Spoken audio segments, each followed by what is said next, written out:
teman-teman, perkenalkan saya Rizky Saputra dengan NIM 202224101. Pada video kali ini saya akan memaparkan materi mengenai countermeasure atau mitigasi dalam sistem operasi dan keamanan sistem. Di era digital saat ini, sistem komputer dan jaringan sangat rentan terhadap berbagai ancaman, mulai dari malware, serangan jaringan, hingga penyalahgunaan sumber daya sistem. Oleh karena itu, diperlukan langkah-langkah mitigasi atau countermeasure untuk menjaga keamanan, stabilitas, dan keandalan sistem.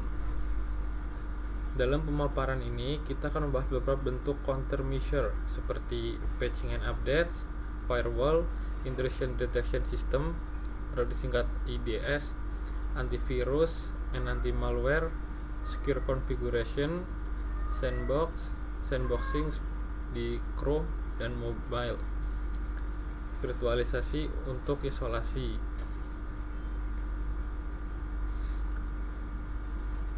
Diharapkan setelah menyimak video ini, teman-teman mahasiswa dapat memahami bagaimana mekanisme mitigasi bekerja dan mengapa penerapannya sangat penting dalam sistem operasi. Baik, nggak usah berlama-lama lagi, langsung saja kita masuk ke materi pembahasannya.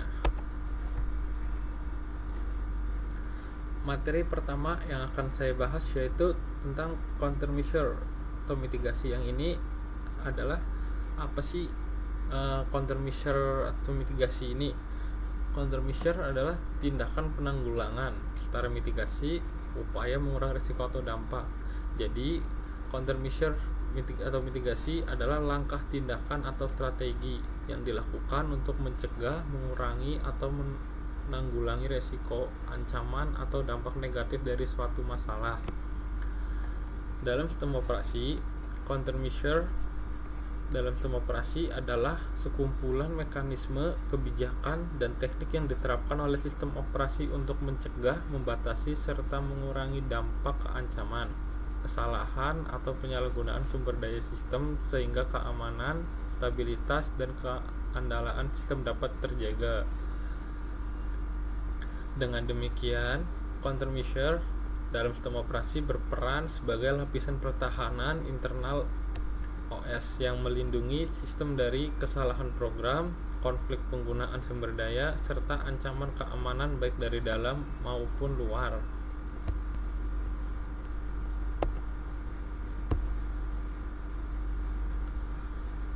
Materi yang pertama seperti yang sudah kita paparkan tadi, ada beberapa poinnya ya. Untuk pertama itu patching and updates. Apa sih patching and updates itu? Dalam landscape teknologi yang berkembang pesat, menjaga sistem perangkat lunak tetap mutakhir bukan hanya rekomendasi, tetapi sebuah keharusan. Baik Anda pengguna individu atau mengelola jaringan perangkat yang luas di lingkungan perusahaan, memahami perbedaan antara patch and update sehingga penting. Keduanya memainkan peran penting dalam menjaga keamanan, kinerja, dan fungsionalitas sistem Anda. Namun keduanya memiliki tujuan yang berbeda dan membutuhkan pendekatan manajemen yang berbeda pula. Patch dan pembaruan bekerja sama dengan menciptakan strategi keamanan yang komprehensif. Patch mengatasi ancaman spesifik dan mendesak, sementara pembaruan memastikan perangkat lunak tetap kuat dan tangguh terhadap risiko di masa mendatang. Dengan menerapkan keduanya secara teratur, organisasi dapat secara signifikan mengurangi kerentanan mereka terhadap serangan cyber, melindungi data, sistem, dan reputasi mereka. Lalu di sini ada pengertian apa itu patch dan apa itu update. Keduanya itu beda ya. Pertama kita bahas yang patch. Patch adalah pembaruan terarah yang dirancang untuk mengatasi masalah spesifik dalam perangkat lunak. Biasanya berfokus pada perbaikan kerentanan, bug, atau kekurangan lain yang dapat membahayakan keamanan atau fungsionalitas sistem. Tidak seperti pembaruan perangkat lunak yang lebih luas yang mungkin memperkenalkan fitur atau peningkatan baru. Patch seringkali lebih kecil dan lebih terfokus, memberikan perbaikan penting yang perlu diimplementasikan dengan cepat. Sekarang setelah mengetahui apa itu patch, sekarang kita berpindah kepada apa itu update. Pembaruan atau update adalah modifikasi perangkat lunak yang lebih luas yang dirancang untuk meningkatkan fungsionalitas, kinerja, dan keamanannya. Tidak seperti patch yang biasanya cakupannya sempit dan mengatasi kerentanan atau bug tertentu. Pembaruan dapat mencakup berbagai peningkatan, mulai dari fitur baru dan peningkatan antarmuka hingga optimasi kinerja umum dan peningkatan keamanan. Jenis-jenis patch dan jenis-jenis update. Jenis-jenis patch. Patch keamanan. Paling penting yang bertujuan memperbaiki kerentanan keamanan yang dapat dieksploitasi penyerang cyber. Biasanya dirilis segera setelah kerentanan ditemukan dan penting untuk melindungi sistem dari ransomware, malware, dan akses tidak sah. Yang kedua ada jenis perbaikan bug. Patch ini mengatasi bug yang tidak terkait keamanan, yaitu kesalahan pada perangkat lunak yang memengaruhi kinerja atau stabilitas sehingga sistem dapat berjalan lebih lancar dan efisien. Yang ketiga ada hotfix. Hotfix yaitu patch yang dirilis untuk mengatasi masalah tertentu secara cepat di lingkungan produksi tanpa menunggu pembaruan terjadwal. Biasanya digunakan pada kondisi kritis agar operasi tetap berjalan normal. Terus kita akan membahas tentang jenis-jenis dari update itu. Di sini ada 3 jenis, yaitu pembaruan fitur, pembaruan performa, dan pembaruan keamanan. Pembaruan fitur. Pembaruan ini menambahkan atau meningkatkan fungsionalitas yang ada seperti alat baru, perbaikan antarmuka pengguna, atau perluasan kemampuan perangkat lunak. Biasanya direncanakan dan dirilis secara berkala sebagai bagian dari pengembangan. Terus ke pembaruan performa bertujuan untuk mengoptimalkan kinerja perangkat lunak agar lebih cepat, efisien, dan kompatibel.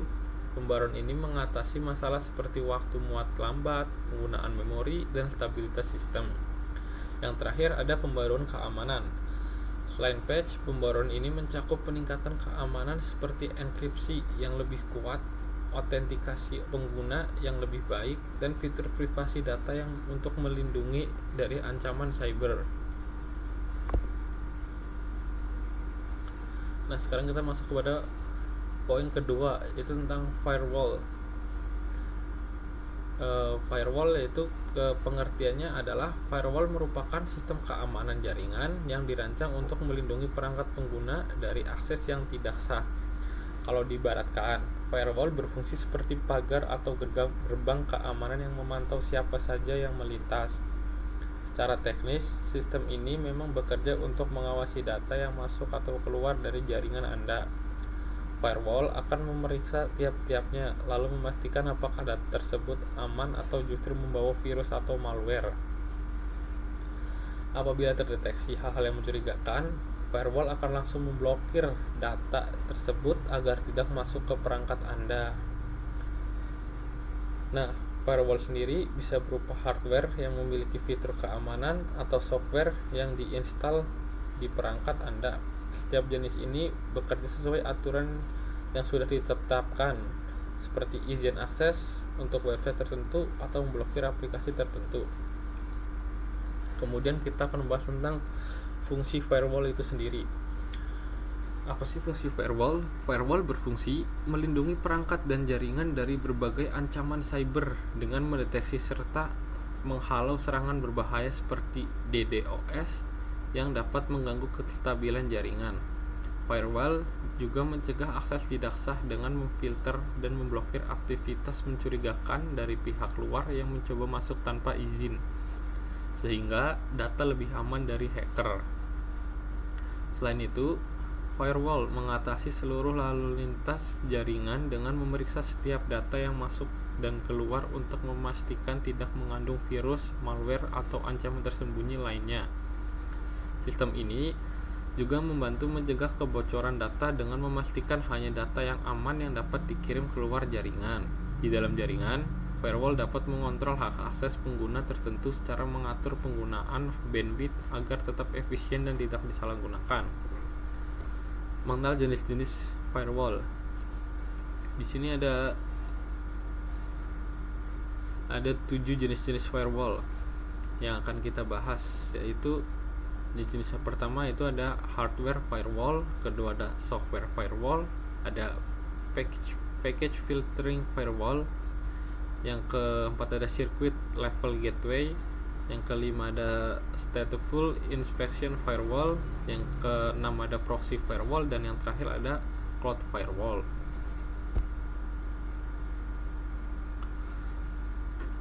Masuk ke pembahasan poin ketiga, yaitu Source Intrusion Detection System atau yang disingkat IDS. Intrusion Detection System atau yang disingkat menjadi IDS adalah sistem monitoring yang berfungsi untuk mendeteksi aktivitas mencurigakan pada sebuah infrastruktur jaringan melalui traffic in atau outbound yang disinyalir sebagai upaya serangan cyber. Selain mampu menganalisa paket-paket data, IDS juga memberikan notifikasi ke sistem admin tentang keadaan infrastrukturnya seperti jenis ancaman, jumlah paket diterima atau keluar, sumber serangan, waktu serangan, dan lainnya, sesuai settingan pada sistem pendeteksi instruksinya. Intrusion Detection System sangat disarankan untuk diaplikasikan pada layanan publik seperti web hosting provider atau ISP karena fungsi pada sistem ini dapat membantu sistem administrator dalam melakukan mitigasi serangan lebih cepat untuk mengurangi dampak lebih lanjut.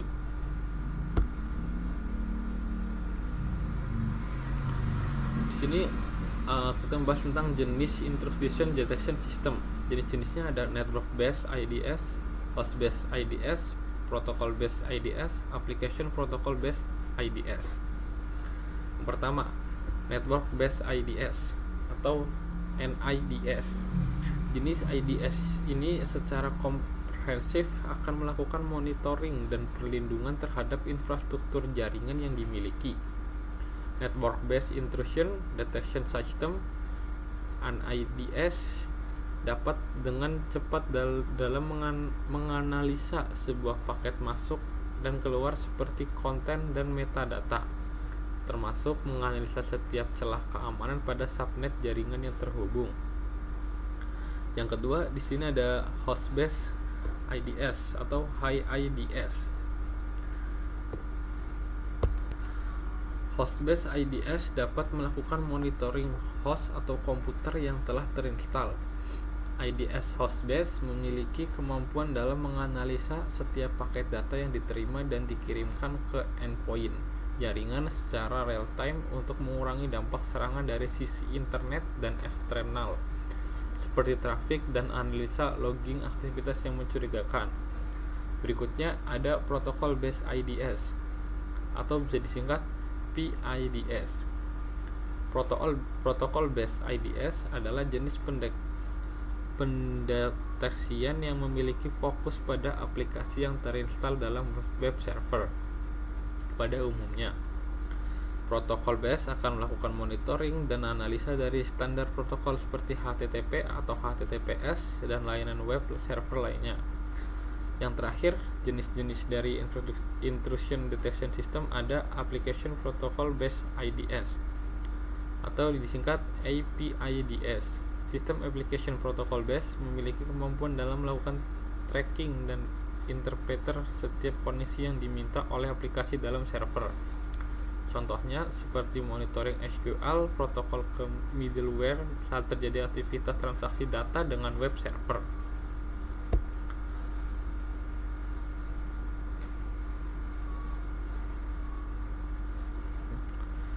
Setelah mengetahui pengertian tentang IDS, jenis-jenis tentang IDS, sekarang kita akan membahas tentang cara kerja IDS secara umum.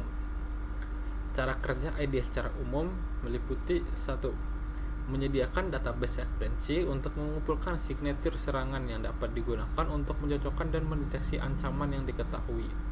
2. Menyediakan sistem pelaporan yang cepat dan efektif ketika terjadi aktivitas anomali atau berbahaya, sehingga ancaman dapat diteruskan ke sistem administrator. 3. Memantau kinerja firewall, file, router, dan server untuk mendeteksi dan mencegah kejahatan cyber.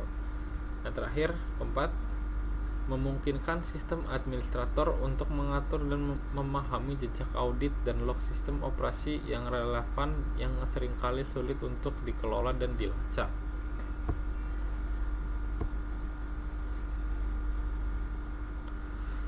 Pembahasan poin selanjutnya itu ada antivirus dan anti malware. Pertama-tama kita akan membahas tentang pengertian dari antivirus dan anti malware itu sendiri. Antivirus adalah software keamanan yang dirancang untuk mendeteksi, mencegah, dan menghapus virus komputer, yaitu jenis malware generasi pertama yang mampu mereplikasi diri dan menginfeksi file atau sistem secara menyeluruh. Anti malware adalah software keamanan generasi terbaru yang dirancang untuk mendeteksi, mencegah, dan menghentikan malware modern, termasuk serangan canggih yang dapat deteksi antivirus tradisional. Dan terdapat dua perbedaan, yaitu anti malware dan antivirus itu sendiri. Jika antivirus itu adalah generasi pertama yang mampu mereplika diri dan menginfeksi, dan anti malware adalah generasi dari modernnya itu sendiri.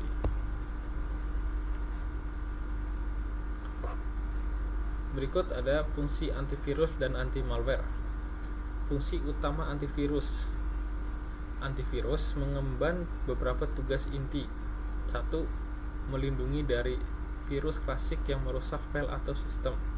Kedua, memindai file dan aplikasi sebelum dijalankan. Ketiga, memonitor aktivitas real time untuk mencegah eksekusi berbahaya. Keempat, menghapus infeksi yang sudah masuk. Kelima,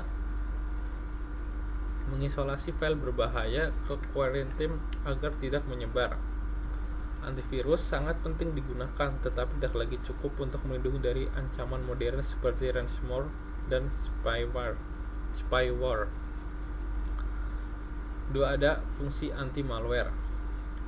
Fungsi anti malware adalah untuk mendeteksi, mencegah, dan menghapus berbagai jenis perangkat lunak berbahaya atau malware seperti virus, spyware, ransomware, dan adware, untuk melindungi sistem dan data dari pencurian, kerusakan, atau pengawasan dengan memberikan perlindungan real time, pemindaian latar belakang, dan analisa perilaku mencurigakan, serta seringkali termasuk fitur keamanan tambahan seperti firewall dan perlindungan phishing.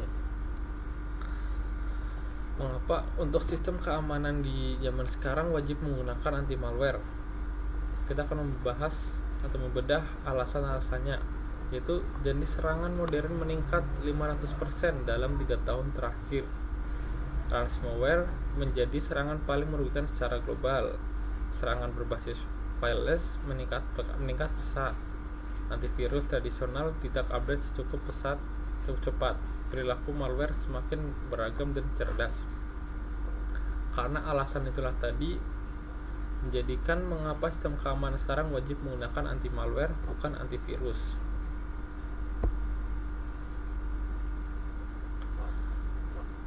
Tabel perbedaan antivirus dan anti malware. Di tabel ini kita akan melihat perbedaan dari antivirus dan anti malware secara aspek fokus perlindungan. Antivirus, virus klasik. Sedangkan anti malware, malware modern. Dari aspek metode deteksi, di antivirus signature based. Sedangkan di anti malware, behavior AI machine learning. Dari aspek real time protection, antivirus ada, cuman anti malware lebih kuat dibanding antivirus. Dari aspek deteksi zero day, antivirus lemah, anti malware sangat kuat. Dari aspek target pengguna antivirus yaitu rumah atau kasual, sedangkan anti malware bisnis atau enterprise. Aspek efektivitas mana lebih baik, yaitu antivirus baik untuk ancaman lama, sedangkan anti malware optimal untuk ancaman baru. Karena anti malware untuk virus-virus modern. Dari aspek cakupan proteksi, antivirus umum dengan anti malware lebih luas dan mendalam. Dari sini kita dapat melihat bahwa anti malware lebih sangat unggul ya digunakan daripada untuk antivirus untuk zaman sekarang. Masuk ke pembahasan poin kelima, yaitu secure configuration. Apa sih itu secure configuration dan mengapa konfigurasi aman itu sangat penting? Mari kita bahas semuanya. Apa itu secure configuration? Konfigurasi aman adalah proses yang melibatkan konfigurasi sistem komputer, jaringan, atau aplikasi perangkat lunak untuk meminimalkan semua potensi risiko keamanan yang menerapkan kontrol keamanan yang tepat. Ini melibatkan penerapan pengaturan keamanan, menonaktifkan fitur yang tidak perlu, dan menetapkan kontrol akses yang selaras dengan kebijakan dan praktik keamanan organisasi. Lalu, mengapa konfigurasi aman itu penting? Konfigurasi yang aman sangat penting karena berbagai alasan. 1. Mengurangi kerentanan. 2. Meningkatkan keamanan. 3. Meningkatkan kepatuhan. Mengurangi kerentanan. Dengan mengkonfigurasi sistem dengan benar, Anda menutup celah yang mungkin dieksploitasi oleh peretas. Meningkatkan keamanan. Dengan pengaturan yang aman, Anda mempersulit pengguna yang tidak berwenang untuk mengakses informasi sensitif. Meningkatkan kepatuhan. Banyak undang-undang dan peraturan mengharuskan organisasi untuk menjaga konfigurasi yang aman guna melindungi data pelanggan. Yang keenam, ada sandboxing untuk Chrome dan mobile iOS. Sandboxing pada Chrome dan mobile adalah mekanisme keamanan yang menjalankan aplikasi atau proses di lingkungan terisolasi, sehingga jika terjadi error atau serangan, dampaknya tidak menyebar ke sistem utama. Pada Chrome, setiap tab, ekstensi, dan plugin dijalankan dalam sandbox terpisah. Jika satu tab terkena malware, tab lain dan sistem operasi tetap aman, jadi tidak berpengaruh untuk tab yang lainnya. Mobile OS, setiap aplikasi berjalan di sandbox sendiri dengan izin permission terbatas, sehingga tidak bisa mengakses data atau aplikasi lain tanpa izin pengguna.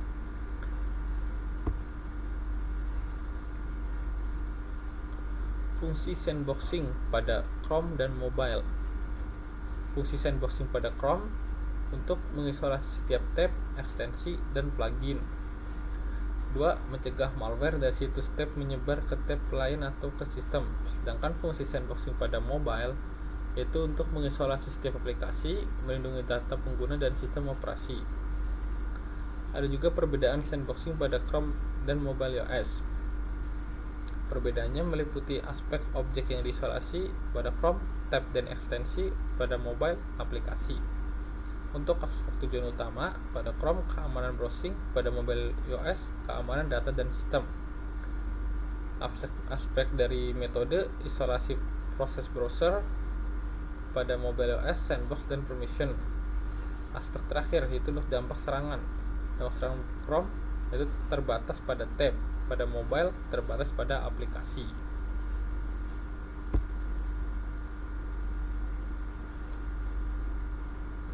Kita masuk kepada pembahasan terakhir pada poin materi yang saya jelaskan ini.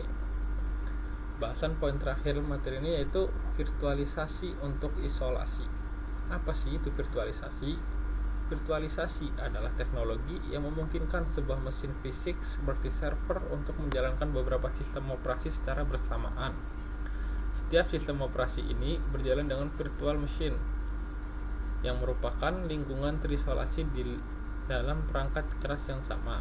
Meskipun berbagi perangkat keras, masing-masing virtual machine bekerja seperti sistem yang terpisah dan dapat menjalankan aplikasi yang berbeda-beda. Jadi dia pengertian dari virtualisasi sendiri. Lalu ada keuntungan keamanan virtualisasi. 1. Isolasi antar sistem yang lebih baik. Virtualisasi memberikan isolasi yang kuat antar sistem karena setiap virtualisasi mesin berjalan secara terpisah. Jika terjadi kerusakan atau serangan pada satu VM lain tetap aman.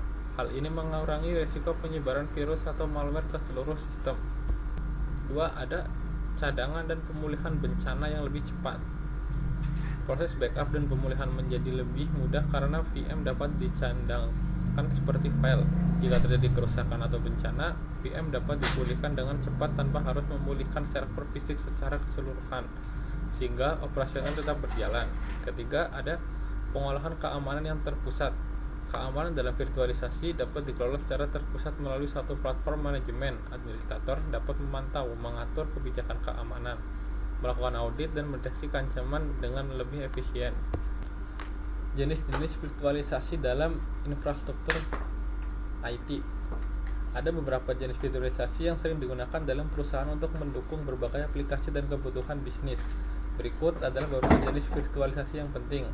Ada 3 jenis virtualisasi yang penting. Itu ada virtualisasi server, virtualisasi penyimpanan, dan virtualisasi jaringan. Virtualisasi server memungkinkan beberapa server virtual berjalan pada satu perangkat keras fisik. Hal ini membantu memaksimalkan penggunaan server, mengurangi kebutuhan perangkat keras tambahan, dan meningkatkan efisiensi operasional. Virtualisasi penyimpanan. Virtualisasi penyimpanan menggabungkan beberapa perangkat penyimpanan fisik menjadi satu unit virtual. Dengan cara ini, pengelolaan kapasitas penyimpanan menjadi lebih mudah dan alokasi ruang dapat dilakukan secara lebih efisien. Ketiga, untuk virtualisasi jaringan. Virtualisasi jaringan memungkinkan pembuatan jaringan yang fleksibel di atas infrastruktur fisik yang ada. Kapasitas jaringan dapat disesuaikan dengan kebutuhan tanpa harus melakukan perubahan besar pada perangkat keras. Karena kita sudah membahas semua tentang materi dari countermeasure atau mitigasi itu sendiri, sebagai penutup dapat disimpulkan bahwa countermeasure atau mitigasi merupakan bagian yang sangat penting dalam menjaga keamanan, stabilitas, dan keandalan sistem operasi. Berbagai mekanisme seperti patching and update, firewall, intrusion system, antivirus dan anti-malware, secure configuration, sandboxing, serta virtualisasi berperan sebagai lapisan pertahanan untuk mencegah dan mengurangi dampak ancaman keamanan. Dengan penerapan mitigasi yang tepat, sistem operasi tidak hanya mampu melindungi diri dari serangan cyber, tetapi juga memastikan sumber daya sistem dapat digunakan secara aman dan efisien.